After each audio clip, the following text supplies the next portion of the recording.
이런 게 쌓이잖아요. 그 계좌 이체했을 때 그 당시엔 몰라요. 근데 언제 드러나냐? 자녀가 뭔가 살 때 드러납니다. 고가 아파트를 취득했는데 소득 대비 너무 자산 크기가 크다. 그럼 여기 자금이 어떻게 됐습니까? 라고 이제 들여다보는 거죠. 그럼 이제 걸리는 거예요. 우리가 현금 인출을 하거나 계좌 이체할 때 그때는 잘 안 걸려요. 모든 걸 다 파악할 수 없으니까. 그런데 결국에는 네, 안녕하세요. 제네시스 박입니다. 초대해 주셔서 감사드리고요. 평범한 직장인에서 어찌 하다 보니까 부동산 세금 관련해서 유튜브 그리고 작가 그리고 컨텐츠 만들고 있습니다. 고맙습니다. 일상적으로 하는 행동이지만 자칫하면 세금 폭탄을 맞을 수 있는 행동은 어떤 게 있나요?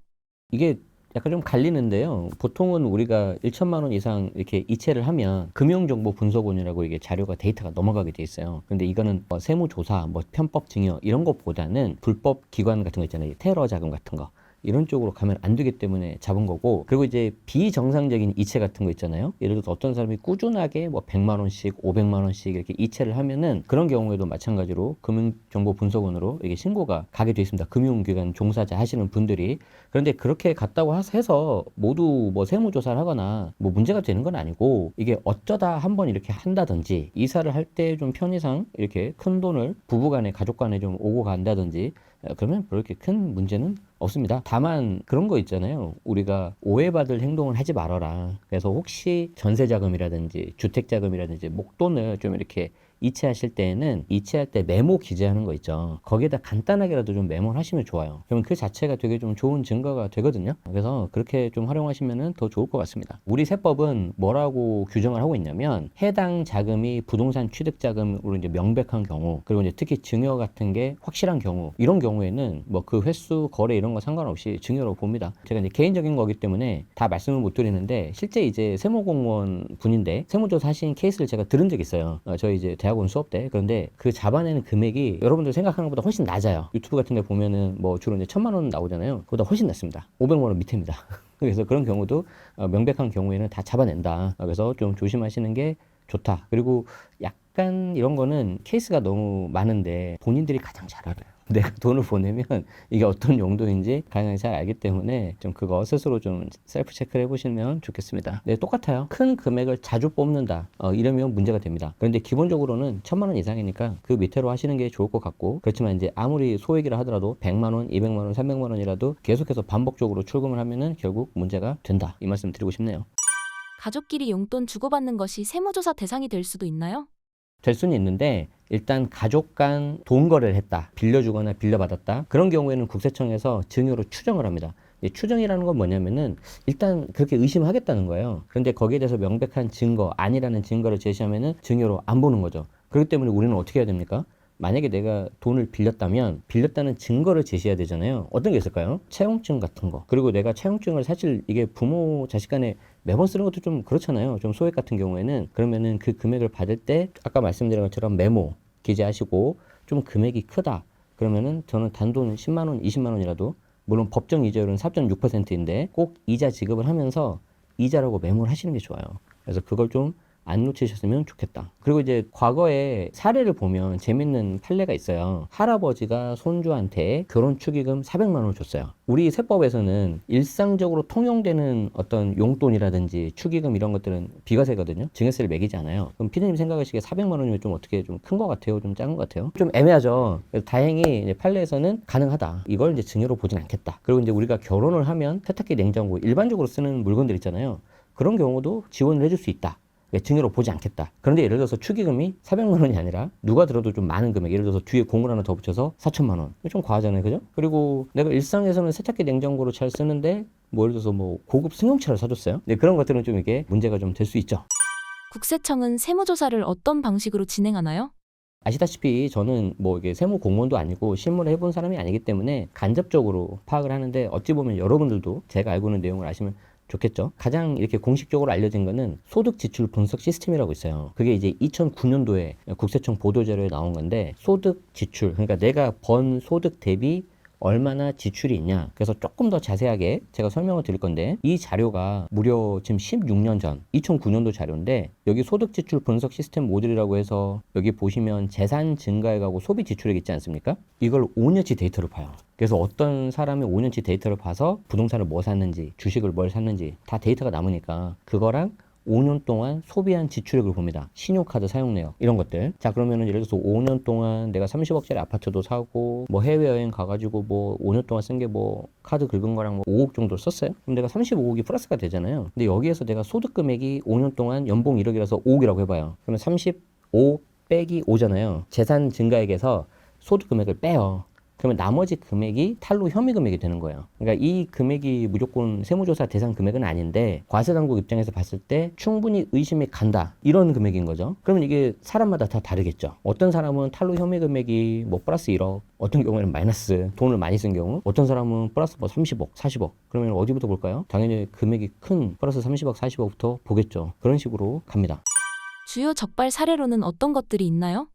제가 2009년 자료를 가져왔어요. 그래서 지금 16년 전이니까 인플레이션 같은 거는 감안을 하셔야 되는데 당시 보도자료에 나온 건데 굉장히 저는 이 사례가 의미가 있다고 생각을 하거든요. 자, 보시면 회사의 자금으로 개인 부동산을 취득했다. 야, 이거 지금도 많이 나오는 거거든요. 자, 지금도 많이 나오는 건데 지금 이분이 땡땡 주식회사의 대표이사로 근무를 하고 5년간 아까 말씀드렸잖아요. 5년치 데이터를 본다고. 근로소득 금액이 3억 900만 원이에요. 그러니까 월 500을 신고하신 거예요. 2009년이라는 걸 좀 감안해 주셔야 됩니다. 그런데 그 당시에 이미 시가 35억 원 아파트에 거주하고 있고 고급 승용차 소유하고 있고 가족 7명이 해외여행을 112차를 간 거예요. 이걸 PCI 소득지출 분석 시스템 이제 PCI라고 하는데 PCI 데이터로 보면 이렇게 나옵니다. 재산 증가액 30억, 소비지출액 8억, 신고소득금액 3억 빼니까 탈루 혐의 금액이 36억 정도가 나오잖아요. 이거 누가 봐도 좀 크죠. 그러면은 이 돈이 어디서 났습니까? 라고 이제 물어보는 거예요. 이 PCI가 왜 무섭냐면 예를 들어서 우리가 상속이나 증여 같은 경우에는 내가 신고한 거 아니면 무신고한 거 과소신고하고 이런 걸 막 잡아내는 거잖아요. 과세당국이 이렇게 해가지고 잡아내는데 PCI는 우리한테 물어보는 거예요. 이렇게 너무 차이가 많이 나는데 이거 어디서 났어요? 하고 대답을 제대로 못 하잖아요. 그럼 증여세 과세시켜버려요. 이게 무서운 거예요. 재밌죠? 하나 더 볼까요? 고소득 의료업자의 과소신고 혐의 사례. 그러니까 요즘에 뭐 의치 약화 굉장히 열풍이 높은데 뭐 사실 이제 여러 가지 뭐 존경 많은 직업이기도 하고 여러 가지가 있지만 사실 좀 이제 소득이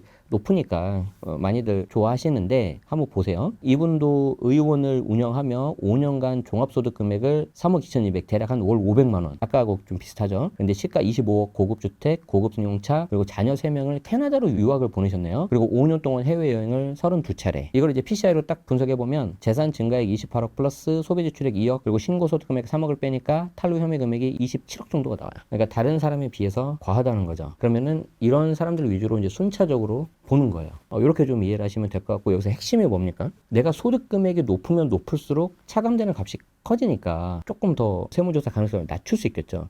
그래서 특히 여기 자녀분들에게 증여하실 분들은 증여 자체도 굉장히 좋은데 이 자녀의 소득 능력을 계속 올려주는 게 좋고 만약에 우리 자녀가 아직은 좀 소득이 약하고 사회초년생이다 그러면은 제가 봤을 때는 오히려 깔끔하게 증여세 내고 증여 신고하시는 게 훨씬 좋습니다. 자, 아까 데이터는 2009년 자료였잖아요. 그래서 많은 분들이 지금도 이렇게 하냐라고 하실 것 같아서 제가 최근 데이터를 가져왔어요. 25년 2월 17일 아주 얼마 되지 않은 따끈따끈한 자료인데 여기 국세청 보면은 뭐라고 써 있습니까? 얼죽신, 얼어죽어도 신축의 줄임말이죠.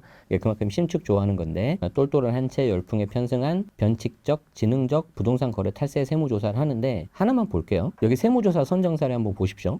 부친으로부터 편법 증여 받은 자금으로 고가 아파트를 취득하고 증여세를 탈루했다. 여기 자녀가 고가 아파트를 취득을 했는데 분명히 이 자녀가 소득이 좀 적거나 아니면 없거나 그랬을 거예요. 그러니까 여기에 대해서 이제 아버지가 취득 자금을 증여를 하신 거죠. 근데 증여세를 내고 하면 깔끔하게 끝난다고 했는데 안 하신 거예요. 과소신고한 거죠. 그리고 뭐 이런 것도 있겠죠. 잡히겠어? 그리고 우리 앞에 했었던 질문 있죠. 현금을 500만 원씩 계속 준 거예요. 설마 잡히겠어? 1000만 원 미치면 됐다고 하는데 그러니까 이런 게 쌓이고 쌓이잖아요. 그 계좌 이체했을 때 그 당시엔 몰라요. 근데 언제 드러나냐? 이렇게 자녀가 뭔가 살 때 드러납니다. 그래서 고가 아파트를 취득했는데 PCI하고 똑같아요. 소득 대비 너무 자산 크기가 크다. 그럼 여기 자금이 어떻게 됐습니까? 라고 이제 들여다보는 거죠. 그럼 이제 걸리는 거예요. 다시 말씀드리지만 우리가 현금 인출을 하거나 계좌 이체할 때 그때는 잘 안 걸려요. 모든 걸 다 파악할 수 없으니까. 그런데 결국에는 이렇게 뭔가 부동산이나 주식 같은 거 살 때 드러난다. 요걸 꼭 이렇게 기억하시면 좋을 것 같습니다.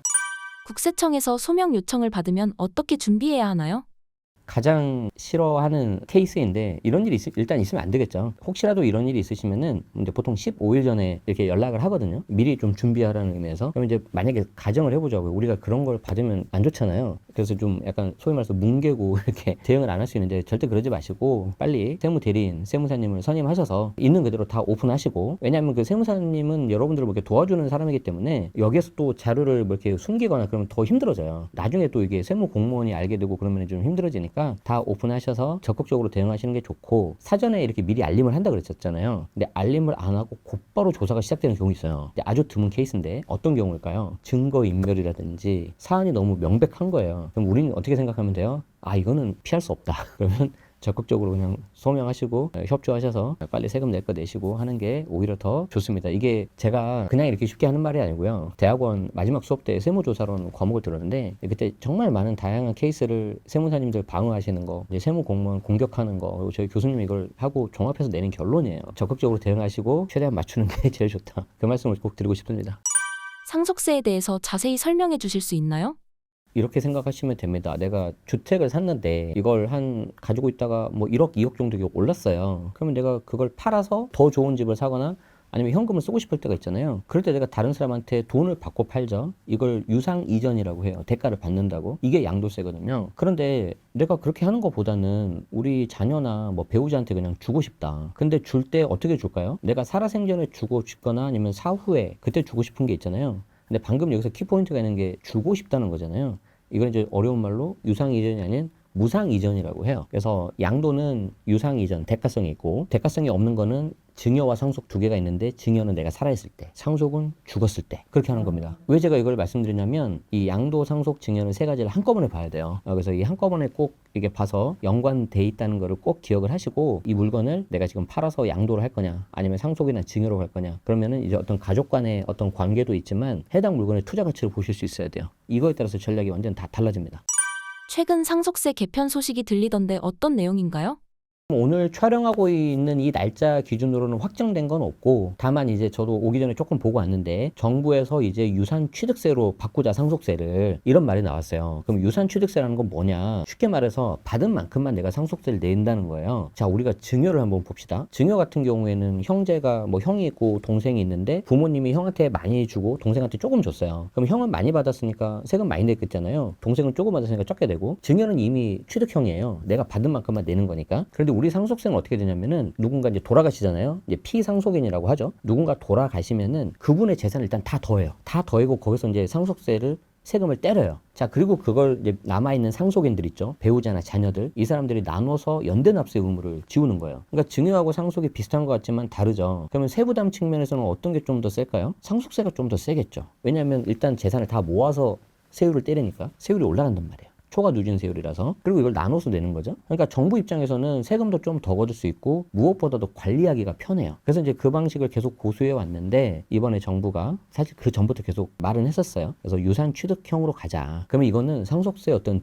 정말 대대적인 개편이 되는 겁니다. 그래서 그게 하나가 있고 아직 확정을 안 났고, 그리고 이제 정부 말고 기획재정부 정부 말고 정치권 있죠. 여당하고 야당에서 하는 이야기는 자녀 공제를 늘리자. 왜냐하면 이제 상속을 받는 자녀들이 1인당 공제 금액이 5천만 원인데 이게 무려 한 28년, 9년 이렇게 바뀌질 않고 있어요. 아니, 그동안 김밥값이 얼마나 올랐는데, 맞죠? 그래서 여기에 대해서 이제 여당은 5억으로 올리자, 야당은 올리면 안 된다 이렇게 하고 있고, 이제 또 배우자 공제가 있어요.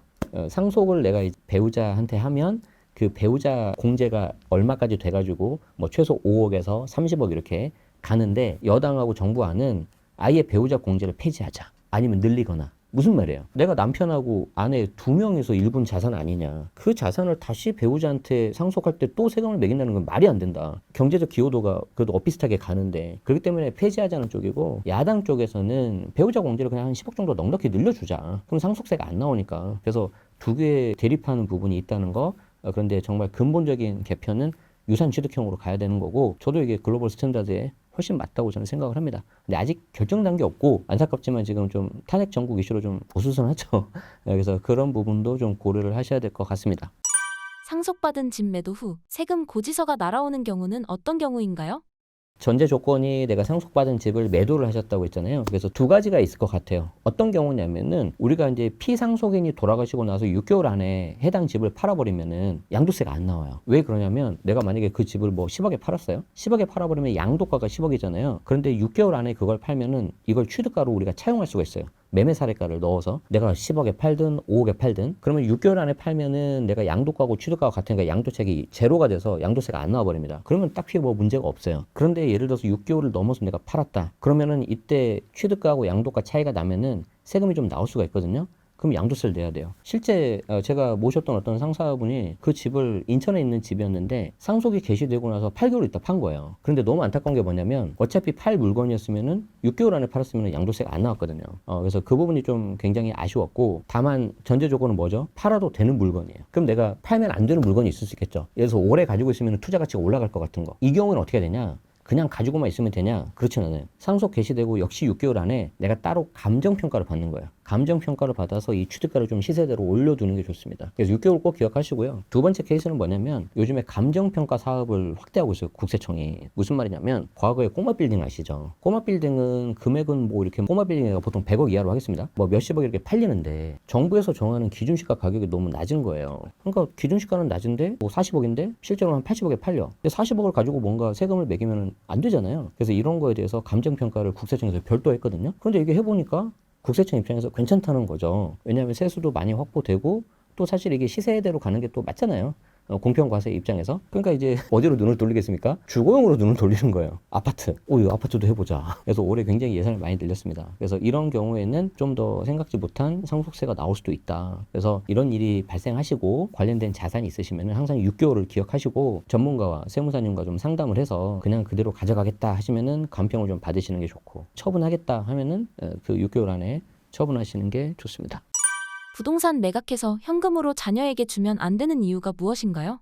두 가지가 있어요. 이것도 예를 들어서 내가 오랫동안 가지고 있는 집이에요. 한 양도차익이 10억 정도 된다고 해볼게요. 그럼 양도세가 3억 정도가 나오거든요. 물론 비과세 되면 많이 줄일 수 있는데 그냥 비과세가 아니라고 가정을 해보고 그런데 이제 그걸 갖고 계신 아버지가 이제 좀 이제 본인이 어느 정도 느끼잖아요. 이거를 좀 빨리 물려줘야 되겠다. 그래서 내가 세금을 내고 3억 정도 세금을 내고 이 집을 물려준 거예요. 그럼 나는 일단 그 집을 팔았으니까 세금이 벌써 3억이 나와버렸죠. 자, 그리고 그 현금이 나왔잖아요. 이 현금을 현금 증여하면 또 증여세 또 나오겠죠. 그러면 나는 이 한 20억 정도 되는 집을 팔았는데 양도세 내고 증여세 내니까 남는 게 별로 없다는 거예요. 자, 그럴 때는 어떻게 하냐면 차라리 상속세가 좀 나오더라도 이번에 뭐 개편될 수도 있고 하니까 한 20억 정도 되면 또 상속세가 거의 안 나오거나 조금 나올 거란 말이에요. 그럼 상속세를 내고 6개월 안에 그냥 팔아버려요. 그러면 그걸 물려받은 상속인들, 자녀나 배우자가 양도세는 안 나오잖아요. 그 금액 20억 매가된 금액을 고스란히 다 쓸 수가 있겠죠. 그래서 내가 좀 이게 상속을 좀 대비를 하고 싶다. 그런데 좀 시간이 좀 없는 것 같다. 그러시면은 이걸 꼭 팔 건지 안 팔 건지를 먼저 잘 정하셔야 되고요. 아직은 내가 그럴 일은 별로 없는데 미리 대비하고 싶다. 그러시면은 그때는 팔아서 현금 증여하시거나 아니면 그 물건이 또 괜찮으면은 아예 그 물건을 조금씩 지분 증여를 하는 거예요.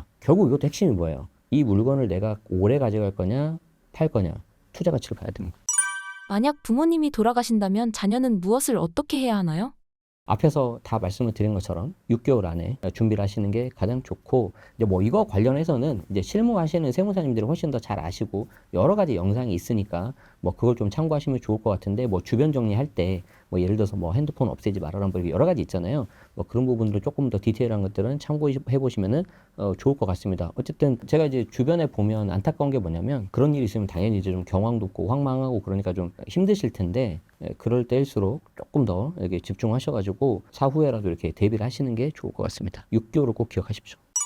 유산을 자녀에게 현명하게 이전하는 방법은 무엇인가요?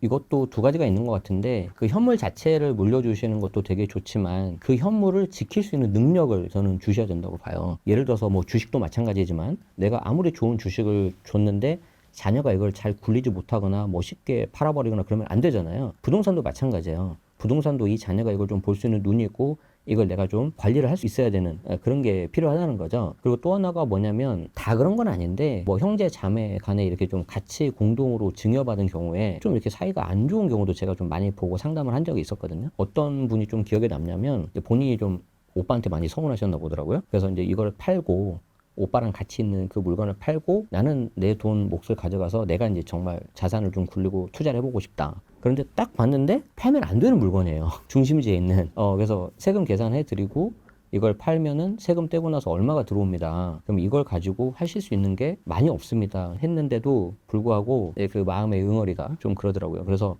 요즘에는 공동으로 증여를 하신 경우도 있지만 아예 그냥 명의를 단독으로 해서 A 아파트는 첫째, B 아파트는 둘째 이렇게 하는 경우도 좀 있는 것 같아요. 그래서 이런 것들도 고려해 보시면 좋겠습니다.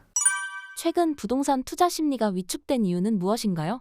토호제 해제되고 나서 뭐 잠삼대청 이렇게 뭐 열기가 뜨겁다 하지만 그 지역 위주로 좀 그렇고요. 전반적인 시장을 보면은 사실 굉장히 힘들고 특히 지방 같은 경우 너무 힘들거든요. 저는 이게 여러 가지 이유가 있는데 그중 가장 큰 요인이 취득세 중과 때문이라고 생각을 합니다. 우리가 주택을 살 때는 취득세가 1에서 3%예요. 6억 이하는 1%, 9억 넘으면 3%, 그리고 중과는 곱하기 3분의 2 해가지고 산식으로 나오는데 왜 이게 문제가 되냐면 과거에는 서울 수도권하고 지방시장이 이렇게 따로 움직이긴 했지만 약간의 그 서열이라는 게 있었어요. 예를 들어서 뭐 서울이 평당 5천이다. 그리고 수도권이 뭐 평당 3천인데 지방 5대 광역시도 3천 정도는 돼야 된다. 그러면 5천, 3천, 3천인데 5천, 3천, 2,500 그러면은 여기가 조금 저평가돼 있네. 이제 전반적으로 올라간다고 가정을 했을 때 그럼 지방도 가서 사고 그랬단 말이에요. 투자자 입장에서. 자, 그런데 지금은 이걸 하나 사면 내가 취득세 8%, 12%를 내야 되니까 5억짜리 내가 집을 살 때 500만 원이면 되는 거를 6천만 원을 내야 돼요. 그거 너무 부담이 되는 거죠. 그래서 사람들이 어떻게 되냐면은 안 사기 시작한 거예요. 그리고 이제 안 사기 시작했는데 이게 2020년 8월 달에 개정이 됐거든요. 한 1, 2년 되고 말 거라고 생각을 했는데 계속 가는 거예요, 이게. 그러니까 눈치 빠른 다주택자들이 어떻게 하고 있냐면 야, 그럼 내가 2개, 3개 갖고 있는데 이걸 내가 2개, 3개를 가지고 있을 필요가 없을 것 같아. 왜냐하면 과거에 다주택자들도 종부세, 보유세를 확 올렸거든요. 그러니까 파는 거예요. 팔고 그냥 하나로 갈아타자 이렇게 되는 거예요. 그럼 생각해 보세요. 내가 서울하고 지방을 갖고 있어요. 뭐부터 팔겠습니까? 지방을 먼저 팔겠죠. 자, 서울 중심하고 서울 외곽이 있어요. 뭐부터 팔겠어요? 당연히 서울 외곽을 팔겠죠. 그러고 나서 이제 돈이 생기잖아요. 마지막에 비과세 받고 그러면 아까 나왔던 잠삼 대청 이런 데 가버리는 거예요. 그럼 어떤 일이 발생할까요? 양극화가 더 심해지겠죠. 근데 그거보다 더 무서운 게 있어요. 지방 부동산이 안 좋은 것도 안 좋은 건데 아마 올해 하반기 정도로 예상을 하는데 임대차 시장이 엄청 불안한 거예요. 나는 강남권에서 지금 당장은 목돈이 없으니까 전세로 살고 싶은 거예요. 월세는 좀 부담되고. 근데 월세를 살려고 봤는데 그 월세를 누가 제공해주죠? 서울시에서 하나요? 강남구청에서 하나요? 아니죠. 아까 말했던 다주택자들이 하는 거잖아요. 근데 다주택자들이 그냥 정리를 해버리는 거예요. 야, 그냥 팔자. 그리고 자기도 그냥 하나 가져가 버리고. 그러니까 내가 살고 싶은 전세나 월세가 싸게 안 나와요. 그럼 이게 계속 올라가겠죠, 상대적으로. 아니면 나는 외곽으로 가거나. 그렇다 보면 어떤 생각이 들까요? 외곽으로 밀려나는 사람도 있을 테고 어떤 사람들은 야, 그냥 내가 대출을 받아서 사버리자. 근데 살 때 어디 살까요? 내가 한이 맺힌 곳이잖아요, 여기가. 그러니까 중심지는 못 사더라도 중심지에서 멀어지지 않는 곳을 사겠죠. 그러니까 여기가 1군이라고 하면 1.5군이나 2군을 살 거예요. 이 사람들이 2.5나 3군까지 가서 사는 경우는 많이는 없을 거예요. 그러다 보면 역시 계속해서 양극화 벌어지는 거예요. 그래서 지금 이런 여러 가지 문제가 있는데 그 중에 하나가 비정상적인 규제, 특히 취득세. 이것 빨리 정상화 시켜야 된다. 저는 이렇게 생각합니다. 최근 부동산 시장 동향은 어떤가요? 지금 부동산 시장은 제가 이제 세금 강의를 해서 좀 많이 느끼는데 완전히 지금은 30대 위주예요. 그리고 실수요자 위주예요. 그러니까 우리 이제 특히 젊은 분들은 어떤 거에 빠르죠? SNS, 정보 뭐 이런 거 엄청 빨라요. 그래서 실시간으로 전국, 특히 내가 관심 갖고 있는 지역을 다 볼 수가 있으니까 너무 이게 정보가 빠른 거야. 한 10년 전하고 비교했을 때. 그러니까 이 사람들이 학습 효과도 굉장히 빠르고요. 받아들이는 것도 빨라가지고 내가 하나를 사더라도 아까 제가 말한 거 취득세 중과가 있으니까 무조건 좋은 거 사자. 그럼 내가 이제 이 좋은 걸 살 때 또 어떻게 살까? 과거에는 막 연끌도 하고 그랬단 말이지. 근데 그렇지 않아요. 되게 똑똑하세요, 이분들이. 그래서 내가 감당 가능한 수준에서 제일 좋은 거 간다. 딱 되게 현명하고 똑똑해요. 그래서 이제 그런 분들이 움직이는 시장이고 실수요자 중심의 장이에요. 그래서 실수요자이기 때문에 내가 밑에 말 그대로 깔고 거주하는 것도 있지만 재테크라든지 교육 같은 걸 많이 들어가지고 지금 우리 당장 안 들어가도 돼. 나중을 위해서 일단 세를 끼고 사두자. 사두고 열심히 또 둘이 맞벌이해서 돈 모아가지고 대출 받아서 나중에 들어가는 거예요. 그래서 지금 약간 좀 그런 시장이고 다주택자들이 움직이고 있을 수 있는 그런 경우는 좀 아직 사실 에너지가 좀 약합니다. 저는 그렇게 봅니다. 2025년 부동산 시장 전망은 어떤가요? 제가 이게 작년 말 올 초에 상저하고가 될 것 같습니다. 상반기는 좀 주춤하고 하반기 때 좀 오르지 않을까요? 그랬는데 생각지 못한 토호제를 우리 서울시장님께서 풀어가지고 죄송합니다. 본의 아니게 제가 이제 전망을 하는 사람은 아닌데 저도 투자하고 있기 때문에 계속해서 면밀히 보고 있단 말이죠. 그런데 지금 사실 토호제 이거 푸는 거는 저도 솔직히 잘 모르겠어요. 왜 지금 이걸 지금 와서 풀었을까? 과거 22년, 23년 부동산 시장이 좀 한번 꺾였잖아요. 그때 풀던지 아니면 올해 6월, 7월 정도 되면은 5년 만기가 다 되니까 그때 풀던지 했었어야 되는데 뭐 그건 본인만 아시겠죠. 그래서 지금 상반기 때는 토호재 풀린 지역 위주로 지금 굉장히 좀 뜨겁고 뭐 단톡방 보면은 무슨 밭 이런 거 있잖아요. 좀 스트레스 받잖아요, 우리가. 계속 너무 오르니까. 그런데 문제는 이제 그 지역 말고 그 옆에요. 그 옆으로도 지금 퍼지고 있다는 거거든요. 그런데 이게 이 퍼지는 정도가 어디까지 갈 거냐가 이게 좀 관건인데, 아까도 말씀드린 것처럼 뭐 1군, 2군, 3군이라고 본다면 한 2군 정도까지는 좀 갈 것 같아요. 서울 급지를 좀 나눈다면. 그런데 이 이하로 가는 거는 좀 힘이 약할 것 같다. 왜냐면 아까 말씀드린 것처럼 실거주 중심의 장이기 때문에 이분들도 이미 눈높이가 올라가 있어요. 그렇기 때문에 좀 그런 분위기가 될 것 같고, 지금 상반기에 또 하나 고려해야 되는 게 불안정한 지금 전국이지 않습니까? 이 탄핵 전국이 어떻게 될지 모르겠고, 근데 어떻게든지 뭔가 정리는 되겠죠. 정리가 되고 나서 이제 하반기가 되잖아요. 하반기가 되고 나면 아까 말씀드린 임대차 시장이 좀 불안해져서 전세에서 매매로 돌아서는 전환 수요도 일부 있을 것 같다. 그런데 그 전환 수요는 인기 있는 지역 위주로 될 것 같아서 더 양극화는 좀 심해지지 않을까. 좀 별로 안 좋네요. 네.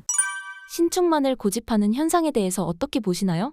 저는 당연한 현상이라고 생각을 해요. 왜냐하면 기본적으로는 공급 부족 상태이고 계속해서 이제 서울에 신축 아파트가 들어서는 그게 좀 부족하니까. 그리고 신축만이 갖는 장점이 워낙 많아요. 커뮤니티라든지 각종 편의시설.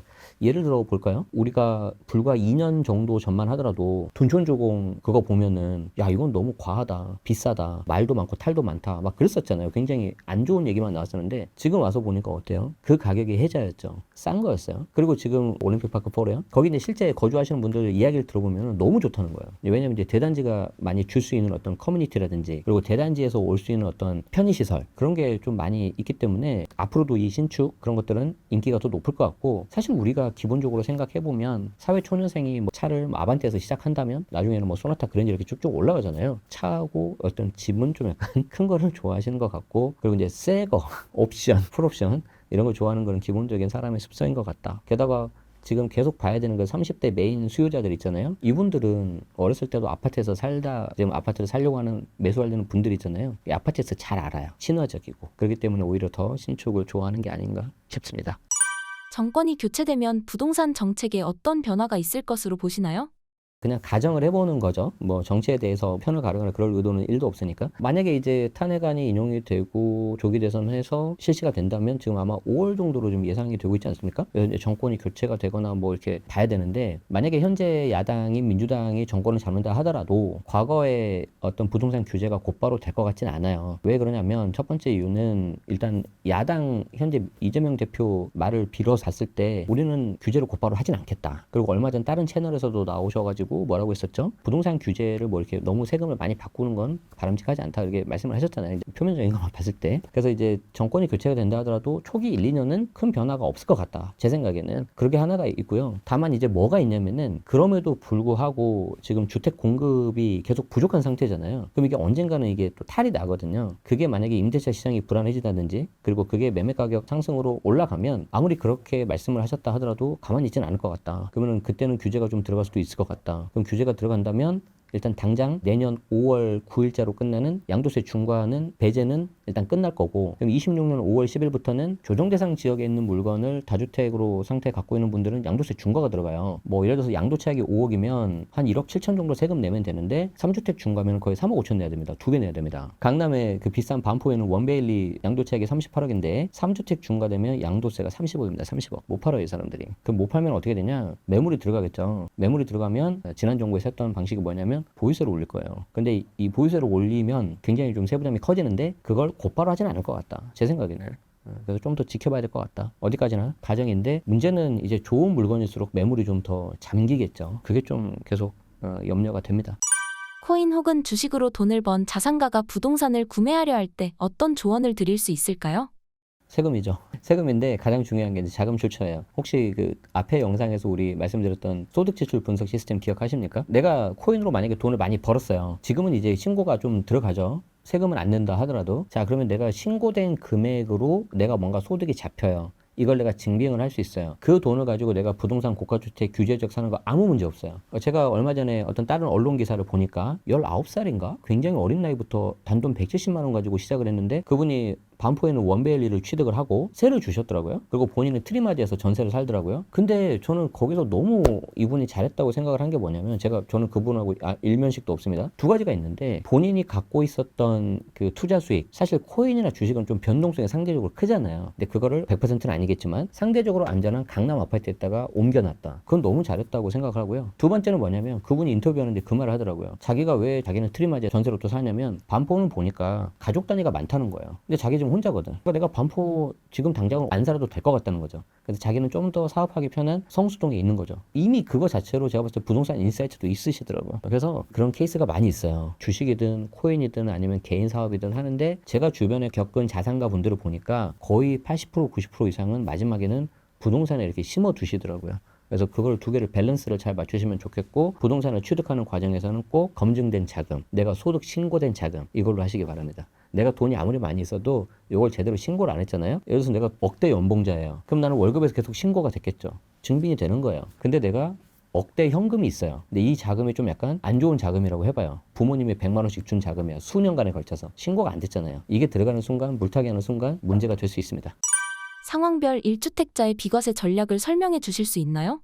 1세대 1주택 비과세가 가장 쉽고 좋은 방법 중에 하나인데 은근히 사건 사고가 많이 나는 거예요. 1세대 1주택 비과세는 뭐냐면 내가 국내에 1주택을 가지고 있고 2년 이상 보유하면 비과세가 돼버려요. 여기서 조금 조심해야 되는 게 취득 당시 조정대상 지역이었다. 뭐 반포다, 강남이다, 잠실이다. 그러면 2년 거주를 해야 돼요. 나중에 해당 지역이 조정대상 지역에서 해제가 되더라도 2년 거주 무조건 하셔야 되고요. 12억까지는 세금이 한 푼도 안 나오고 12억 초과되는 거에서는 세금이 좀 나오는데 사람들이 다 이것만 생각을 해요. 근데 더 중요한 게 뭐냐면 1세대 1주택이에요. 그러면 1세대 기준으로 주택이 하나만 있어야 되잖아요. 그럼 이때 1세대가 뭐냐면 같이 살고 있는 가족이에요. 같이 살고 있는 가족. 근데 여기서 또 어디서 많이 오해를 하시냐면 주민등록만 가족 아니냐. 예를 들어서 우리 엄마가 우리 집에 같이 살고 있어. 근데 주민등록은 분리가 돼 있단 말이에요. 그러면 자기는 주민등록이 분리가 돼 있으니까 우리 엄마는 같이 살고 있는 게 아니다. 이렇게 생각을 하신단 말이에요. 근데 하필 그런 경우에 꼭 엄마가 주택이 하나가 있어요. 그리고 나도 주택이 하나 있어요. 같이 살고 있죠? 그럼 1세대 몇 주택이에요? 2주택이에요. 그럼 비과세가 깨져버려요. 그런데 이제 많이 궁금해 하시겠죠. 그걸 어떻게 잡아내냐. 잡아내는 방법이 다 있어요. 신용교통카드 이건 기본으로 보고요. 그리고 그 밖에 뭐 관리비 영수증, 병원 진료 기록, 요즘에는 쿠팡, 배민 이런 거 많이 시키죠. 이런 것도 보기도 하고요. 제가 딱 하나 케이스 봤는데 어떤 걸 달라 그랬냐면 통신기 주고 발신 내역을 달라고 한 거예요.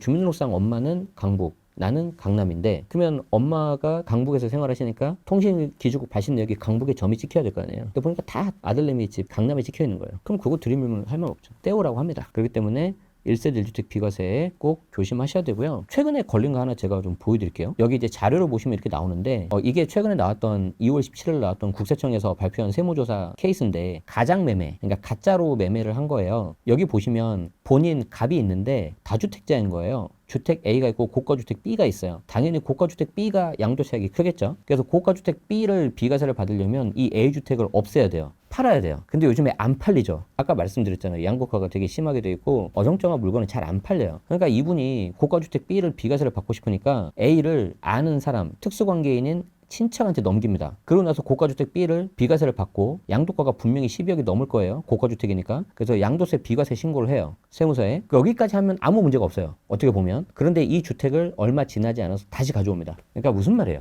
전문 용어로 원 쿠션을 때린 거죠. 하나 피해 놓고 비과세 받고 다시 이거 본인 거니까 가져온 거예요. 전형적인 가정매매죠. 그래서 지금 세무조사 받고 있다. 그래서 1세대 1주택 비과세는 요 케이스가 은근히 많고요. 제가 2년 전에도 고가주택도 아니에요. 경기도 땡땡시였어요. 땡땡시. 저 위쪽에 있는 곳이었는데 우리가 딱 봤을 때 여기를 잡아낸다고 하는 생각이 들 정도인 그런 곳이었는데 잡아내더라고요. 그 케이스는 자녀한테 넘기고 6개월 있다 다시 가져온 거였거든요. 잡아냅니다. 조심하시기 바랍니다. 책에서 부동산 절세의 핵심은 양도세라고 하신 이유는 무엇인가요? 일단 두 가지가 있는데 첫 번째는 세금 금액이 워낙 크죠. 내가 만약에 양도차익이 3억이 됐다. 그럼 세금이 한 1억 정도 나오고요. 5억이면 한 1억 7천, 8천, 10억이면 3억 정도가 나와요. 단독명의 했을 때 기준입니다. 그래서 일단 세부담 자체가 워낙 크다는 게 첫 번째고 두 번째는 뭐냐면 누구나 마찬가지지만 내가 이게 투자용이 됐든 내 집 마련이 됐든 솔직히 내 집 마련 하신 분들도 내가 사는 집값이 거주하는 집값이 오르면 좋은 거잖아요. 이게 기본적인 투자 마인드가 들어간단 말이에요. 근데 이거를 아까 말씀드렸던 것처럼 잘못 팔아가지고 세금을 내잖아요. 나만 고생하고 너무 좋은 일만 시키는 거예요.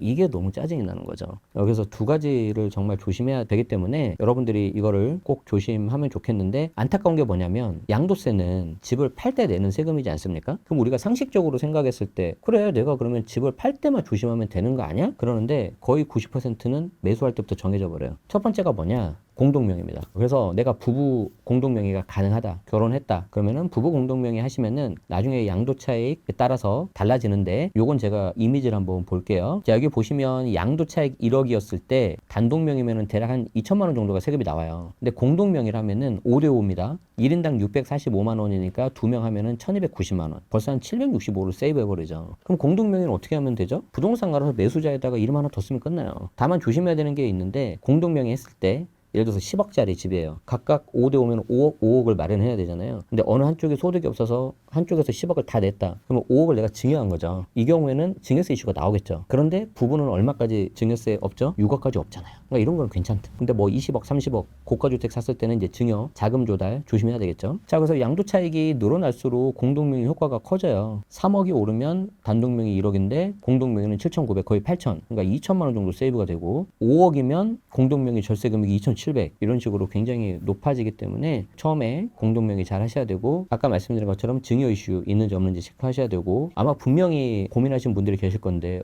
나는 이미 단독을 해버렸다, 공동 지금이라도 해야 되냐 하면 취득세가 또 들어갑니다. 증여 취득세가 들어가겠죠. 공동명의 절세액이 1,000만 원인데 증여 취득세가 뭐 3,000 나온다, 뭐 이거 하시면 안 되겠죠. 그래서 아까 제가 말씀드린 것처럼 매수할 때부터 세팅을 잘해야 되고, 그 외에 이제 소소하게 아낄 수 있는 게 필요 경비예요. 인테리어 같은 거, 자본적 지출 같은 경우는 처음 내가 매수할 때부터 잘 챙겨두고 사진 같은 거 잘 찍어두시면은 양도세를 좀 줄일 수가 있습니다. 자산가가 법인을 세우는 이유는 무엇인가요? 여러분들이 멀리서 찾으실 필요 없고요. 뭐 좋아하는 연예인들 있잖아요.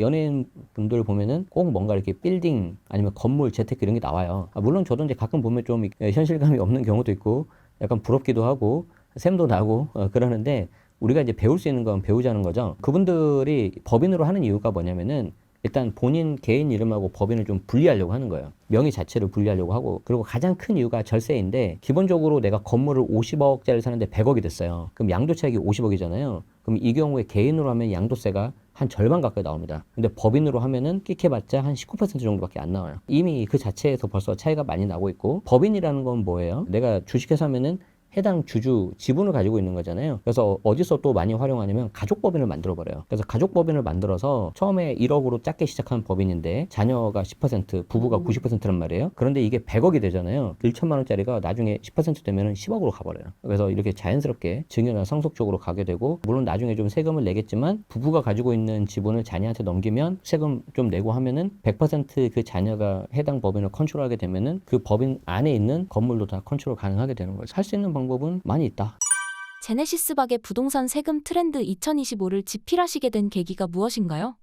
글 쓰는 거를 좋아하고, 요즘에 뭐 네이버 블로그도 그렇고 스레드도 그렇고 그냥 쓰는 걸 좋아해요. 그걸 네이버 프리미엄 컨텐츠라는 유료 컨텐츠로 이렇게 판매를 해봤어요. 다행히 좀 많은 분들이 감사해 주셔가지고 아마 부동산 세금 분야에서는 제가 1위로 알고 있는데, 그걸 좀 이제 책으로 엮어가지고 내게 된 게 이번에 부동산 세금 트렌드 2025입니다. 예측하신 것처럼 저는 매년 낼 거고요. 이 책을 매년 아마 10월달 정도가 되면은 나올 건데, 제가 이 책을 쓴 거는 다른 거 없고요. 이 책을 통해서 다른 사람한테 제가 알고 있는 지식과 정보로 도움을 주고 싶어요. 그래서 가끔 제 유튜브나 블로그에 책 보고 세금 줄였다 그러면은 굉장히 좀 많이 기쁜데, 그때가 좀 가장 보람되는 그런 거라고 생각을 하고 있고, 다만 여러분들이 조심해야 되는 게 뭐냐면, 저는 그냥 세무사도 아니고 평범한 개인이기 때문에 예를 들어서 뭐 비과세 검증이라든지, 그리고 신고 대행이라고 있어요. 이 신고 대행은 세무사님 같은 그런 자격사분만 가능합니다. 그래서 내가 세이브할 수 있는 금액이 크면 클수록 꼭 세무사님하고 가서 검증을 하고, 이왕이면 신고 대행까지 하시는 게 좋아요. 그러면은 이제 양도세 신고가 어떤 세무사에게 도장이 찍혀서 딱 들어간단 말이에요. 그렇지 않고 내가 셀프로 하잖아요. 그럼 세무공무원이 바라보는 입장이 달라요. 셀프로 하면은